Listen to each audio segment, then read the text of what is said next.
First thing, it's nice to see that internal audit beats low code, no code.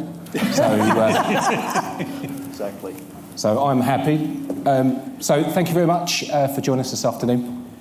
So as Simran says, we're here to talk about the changing face of internal audit. I'm joined by my esteemed panel here. So if you'd just like to introduce yourself, starting with you, Brandon.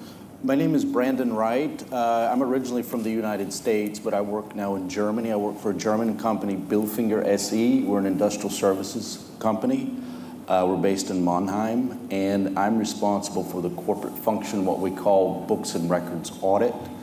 Our corporate department is corporate internal audit and controls, corporate internal audit and investigations. It's divided between project audit, books and records audit, which is our ICS, operational, traditional internal audit, and a third branch investigations. And I've been with Bilfinger now for about 10 years. Vespina? Hi, I used to have a Mancunian accent, but I lost it because I've been in Athens, in Greece, for the last 30-something years.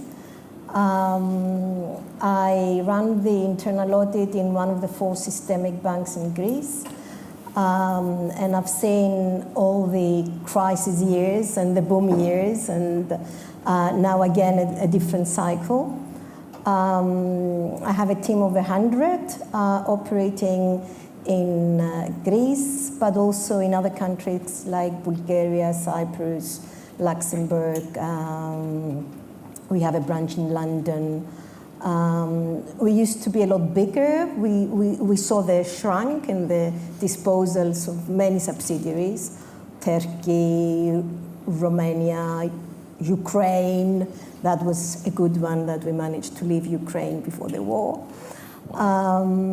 So this is it. And I've been in internal audit since 1998, so a dinosaur.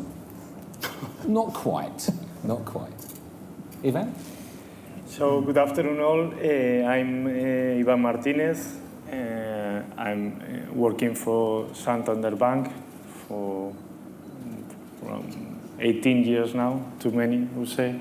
So now leading the internal audit department here in London, responsible for corporate and investment banking activities of Santander here in the UK. And as I said, more than 15, almost 20 years of experience in internal audit, previously in asset management as well. So thank you for having me here. Hey. Neil? Cool. My name is Neil Curry. I work for Cube. Cube is a regulatory intelligence provider. Today we scan a little over 5,000 regulators globally in excess of 700 jurisdictions in over 70 languages. And part of our relationship with MetricStream is we deliver that regulatory content through to MetricStream's platform in Euphrates. My background is I was formerly head of integration for Cube, so worked on the solution architecture for integrating Cube into MetricStream, and prior to that came from the other side where I was the solution architect for Citibank, integrating Cube into Citibank's environment for 2 years. So I worked both sides of the road. I suppose last but not least, myself, my name is Richard Rivet. I work within the market development team. I feel a bit of an amateur with these guys on stage, so you'll have to be gentle with me. I have 13 years experience in the world of GRC. MetricStream is, I think, my 4th vendor in this space, so I've been around the block a few times. But what's quite nice is that I started my career way back within GRC, with internal auditors, so they were my first ever customer set. So it's quite nice to actually be with internal auditors. They were the people that led me down this GRC path, so I think I've got them to thank. So thank you very much. I won't feel left out there. No, not absolutely not. Absolutely not, Neil. Absolutely not. So I suppose let's start off and kick this off. So, and this is something I recall from when I first sort of entered this world, which was the transition that internal audit departments have tried to make from being sort of assurance more towards advisory, yeah, and not just as a function, but obviously getting the business and that first line and that front line to sort of come more on board with auditors, and Brandon and I were talking about this yesterday, that, to not be seen as, dare I say it, the police force of an organisation, which I only ever made that mistake once with an internal audit and got told very quickly that no, that's definitely not our role. So, but I suppose, do you think that, I'll start with you, Brandon, do you think that's been achieved? Yeah, and do you think that the mindset of the business has sort of come with you on that journey, or do you still think it's a little bit work in progress?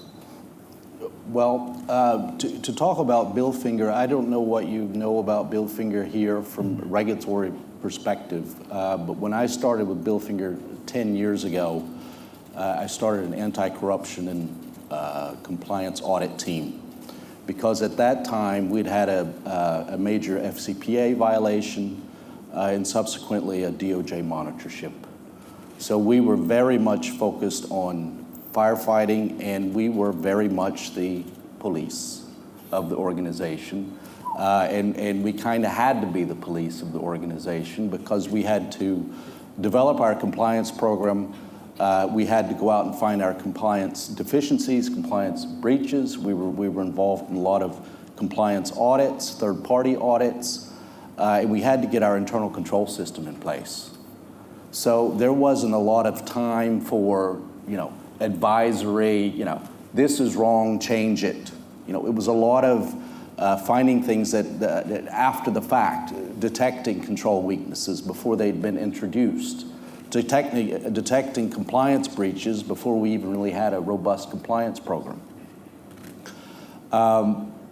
Fortunately, we got through the monitorship. We passed our monitorship. And after that, we had our very robust compliance program was put in place.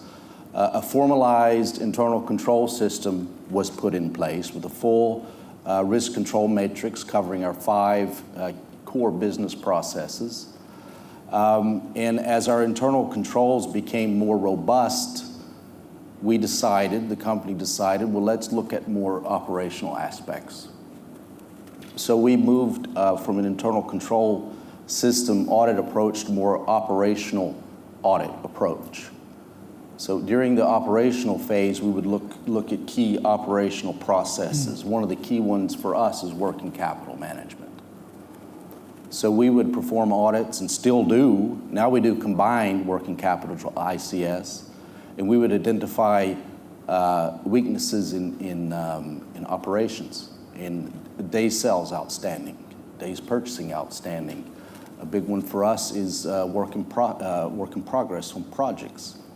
So we would identify, and still do, identify the opportunities there, and then we communicate those across the board.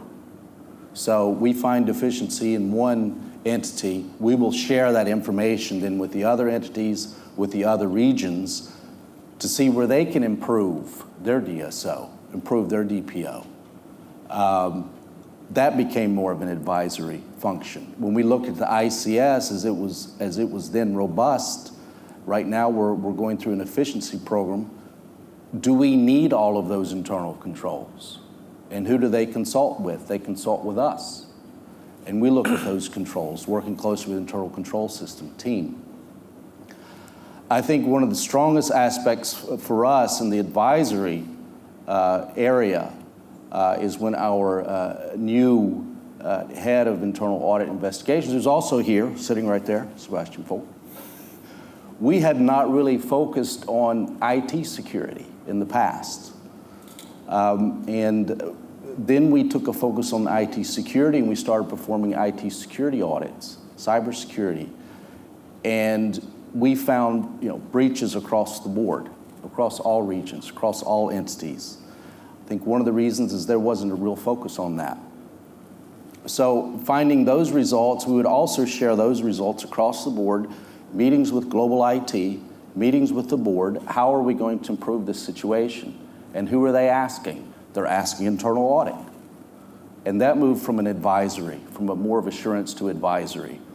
I think the epitome of that, in one aspect, if you look at internal control system, we had no IT internal controls.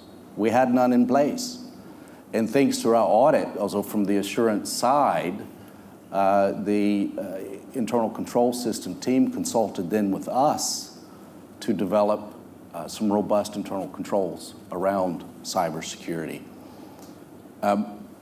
Going to advisory, though, I think one thing that people have to keep in mind, if you're offering assistance on improving controls, making controls more robust, or streamlining controls, or if you're looking at corporate policies, you have your control owners and your policy owners. If you get too involved, you have to be a little careful because they might just decide to turn it over to you.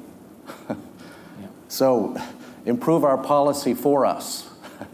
You guys know how to do it, you do it.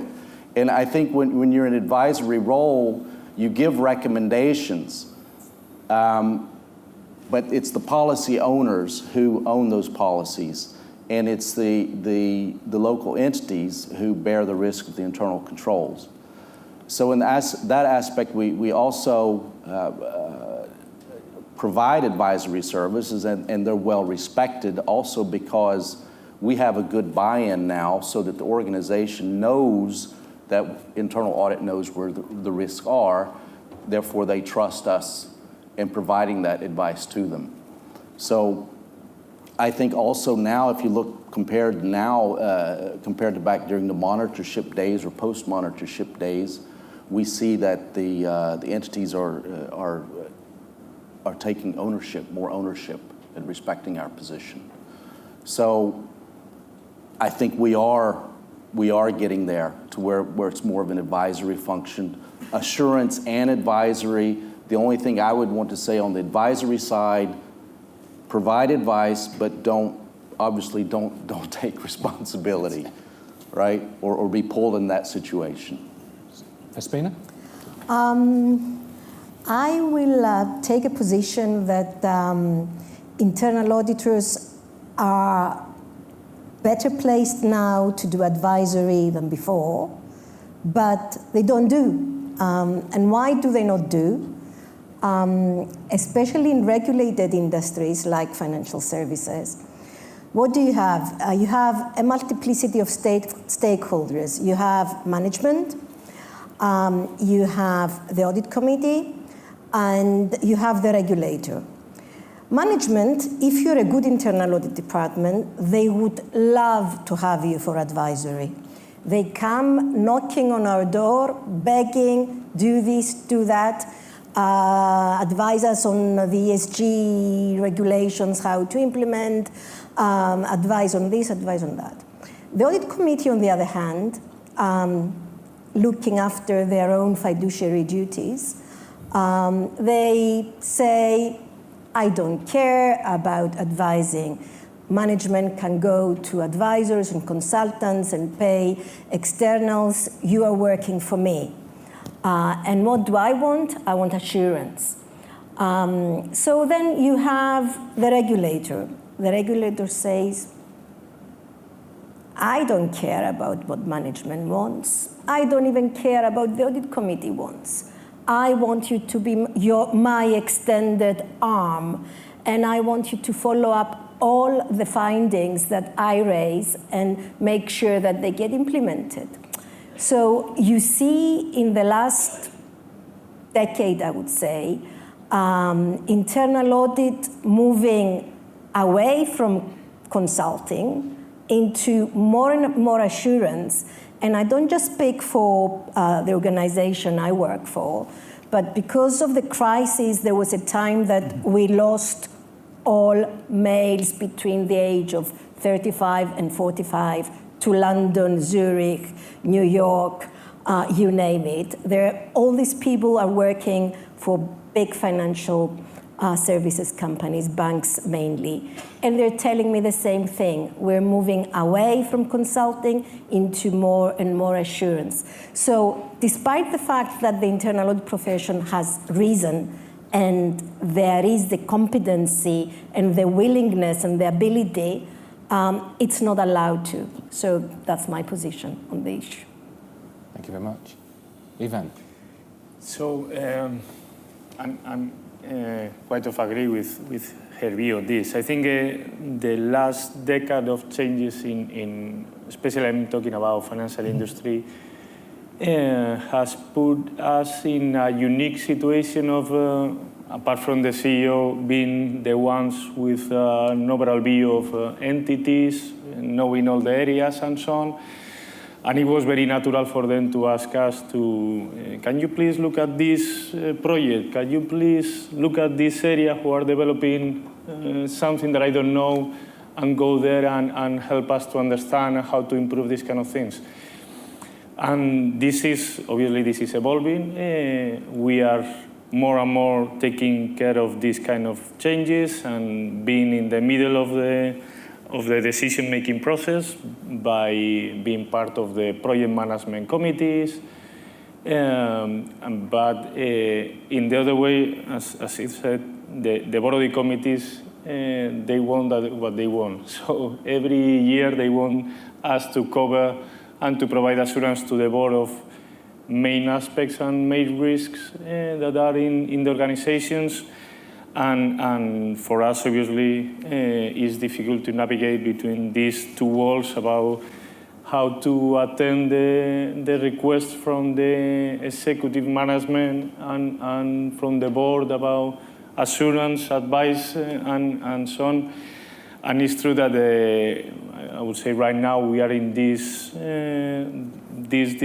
difficult position of providing advice on certain things, and at the same time being the assurance provider to the boards of same things, which is difficult. I mean, and also then there is the last resort of the regulator coming and reviewing our view and our work in assurance and how we are not get compromised with this advisory works, right?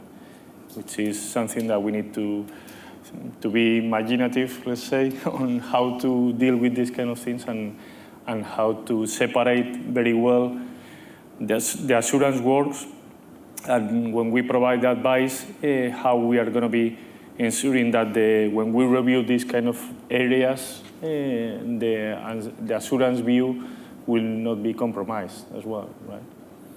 So I think a common theme for all three of you, and I know obviously yourself, Brandon, are not in financial services, but the regulatory piece, which I think we all know that, and probably plenty of people here that understand that I don't want to use this term, but the tsunami of regulation is never ending. As soon as you get over one particular hurdle, and that's sort of seeing itself a little bit wider than just financial services. It was once the preserve.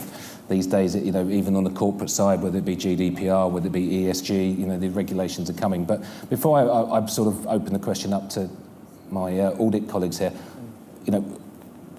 regulations, your business, Neil. It'd be really good to sort of get a sense of what you see in terms of how organisations are dealing with that, how compliance is maybe working more with audit or maybe not. I think there's two things. Looking from the outside, we see the following. We live in a world where not only do we have a highly regulated environment where regulation is accelerating, but we live in a world where technology is accelerating. And so technology and the regulatory environment is driving a change where we see from the outside, we see internal audit being engaged earlier in the process. So right back at the design stage, we see them being gone to see for the assurance is this design actually going to satisfy the end requirement? As we go through the build phase, as we go into the actual delivery phase, and then post that, the validation of that we've actually met the requirement. So I think the thing looking from the outside we see that's different is engagement throughout the entire process, rather than traditionally where we brought them in at the end to make sure that we assured that we'd done what we said we were going to. It's happening in stages throughout. And I think as we go into a regulatory environment in healthcare, in energy, in financial services, and all those industries where the regulators are starting to increase the requirement to comply, we're going to see that that internal audit will be engaged even more in that process, and not just across what's traditional compliance functions, but across the functions that the business is responsible for delivering. from both the social point of view, from an environmental point of view, as well as the governance environment. So even, I suppose we have to ask, as an internal audit function, where do you start? So, as we were saying, I think we moved from the old role of waiting until everything is settled and then go in there and say, this is wrong. So now I think we are more in the design phase. For instance, in our group, our head of the global head of the department, he always asking us what they call audit by design. So every time that we start a new project with a new development, because we need to comply with any new regulation or whatever, I want you to be there to understand how they are building the controls, if they are building any system, start asking at the inception of the systems what information you will need to then review on an annual basis, giving your opinion on how they are building the controls, the segregation of duties, which is something very, very sensitive in certain organizations, especially small ones and so on, and being part of the design process and the decision-making process at the very beginning. So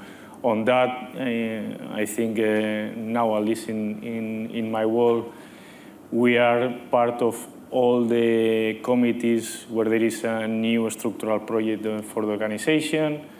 We review first the governance of the organization, the design of the project.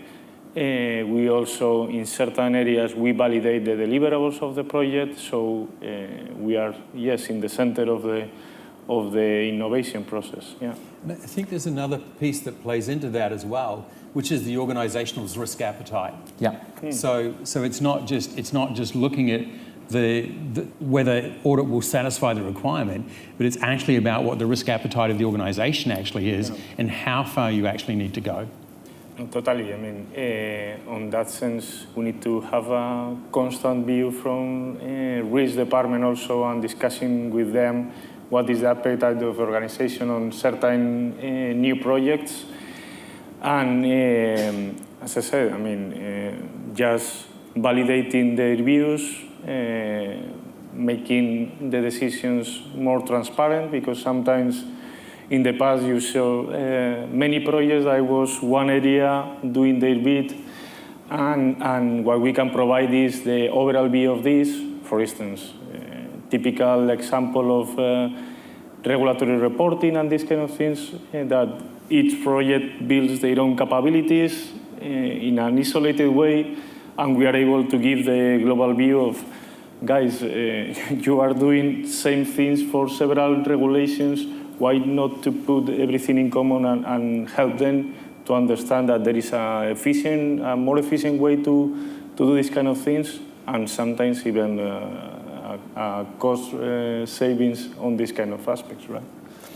Ivan is very right in saying that the strength of the internal audit is there more than in certain sort of petty assurance type work that we may be asked to do, because audit is at the advantageous position to have this helicopter thing. So, and because it speaks to A, B, C, D, and E, its strength, it comes from this unique position that deals with everything and anything.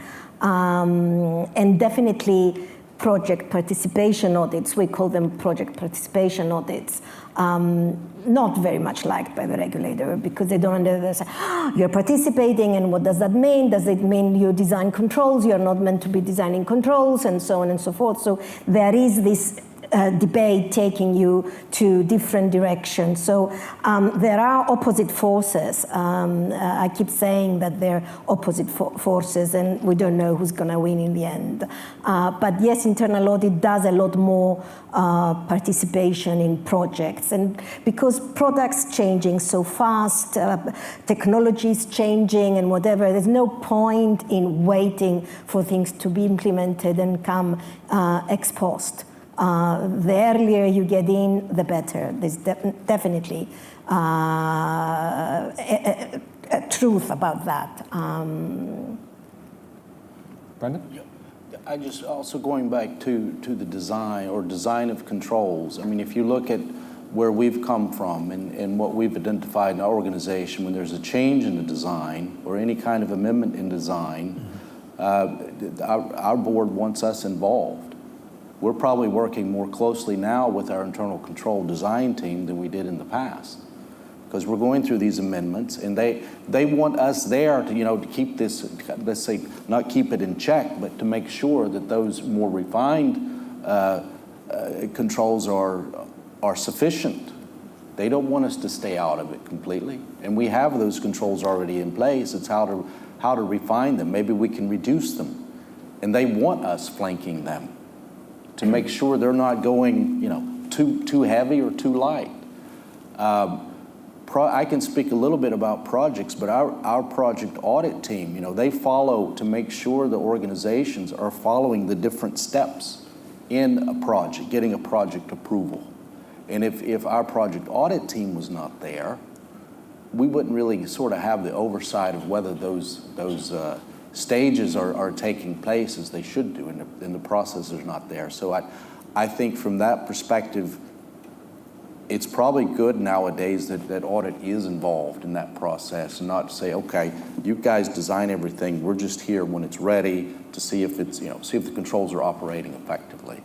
So I think in our organization, that's become essential, and I think it's added value.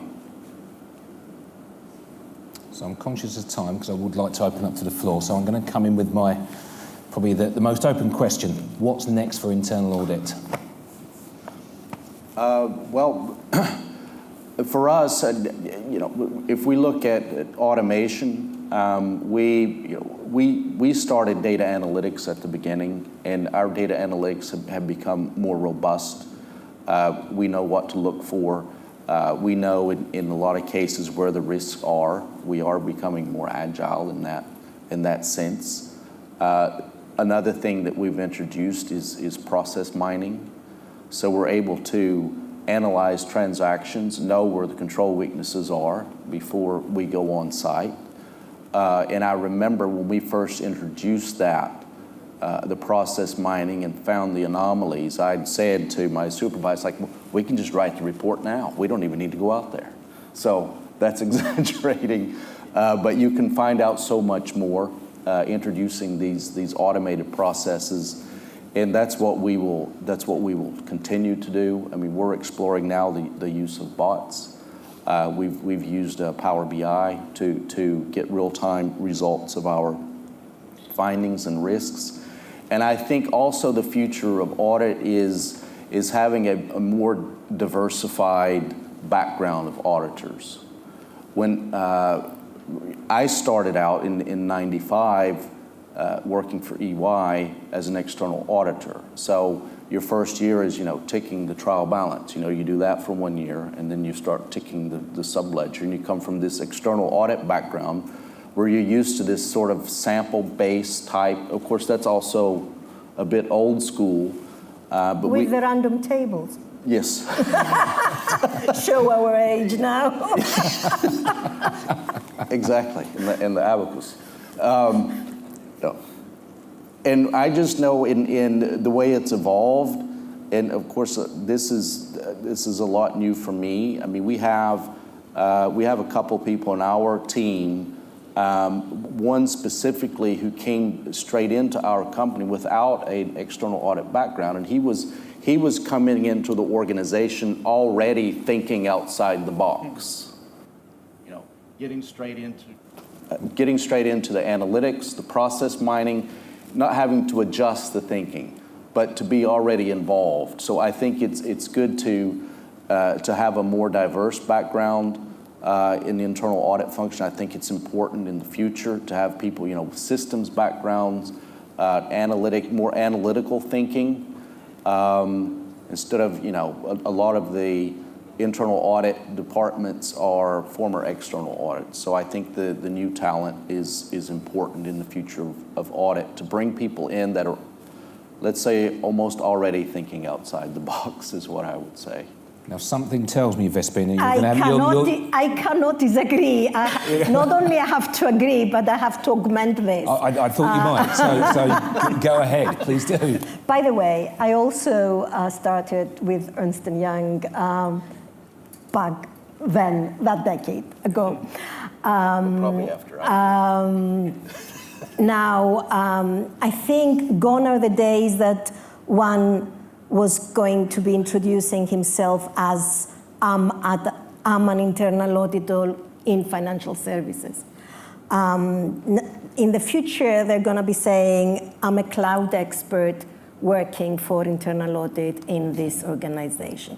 I'm a security expert. I'm a modeler. So I think that the internal audit, which was one of the last generalist professions, is dying as a generalist profession. And you have the evolution of an internal audit with many different specializations.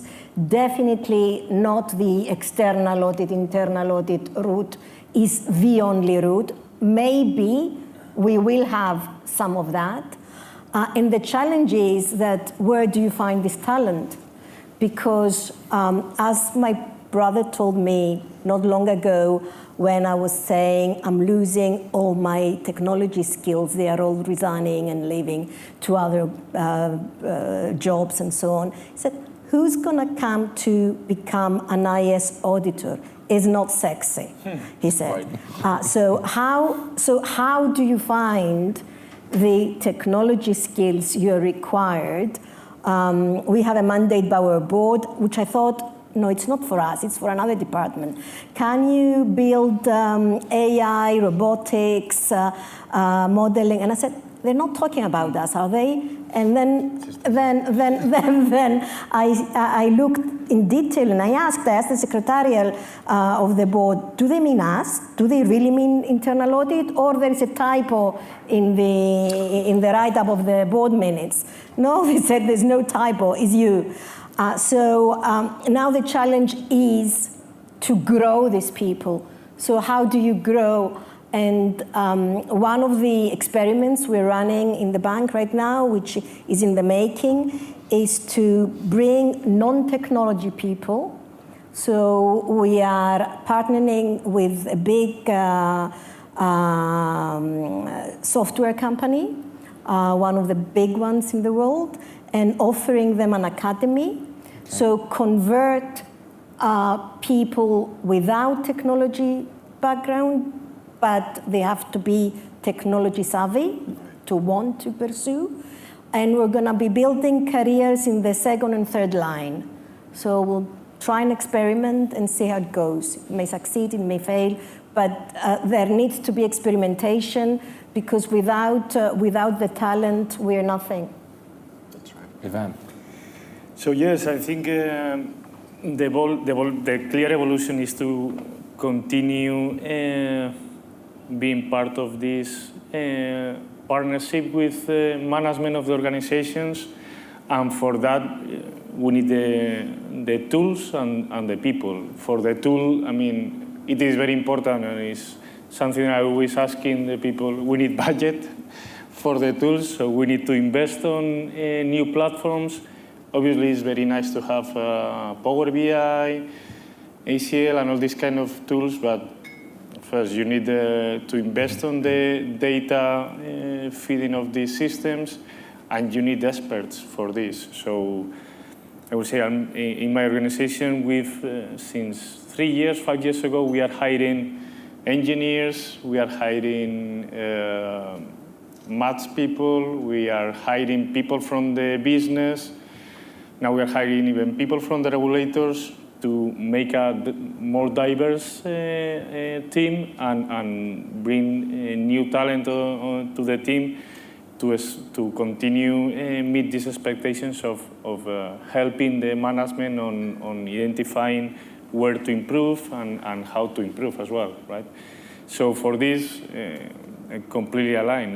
We need to attract new profiles to the teams and also to continue developing tools and helping the teams to be focused on not just the admin thing and so on, but just on thinking and seeing how to improve and how to add value, right?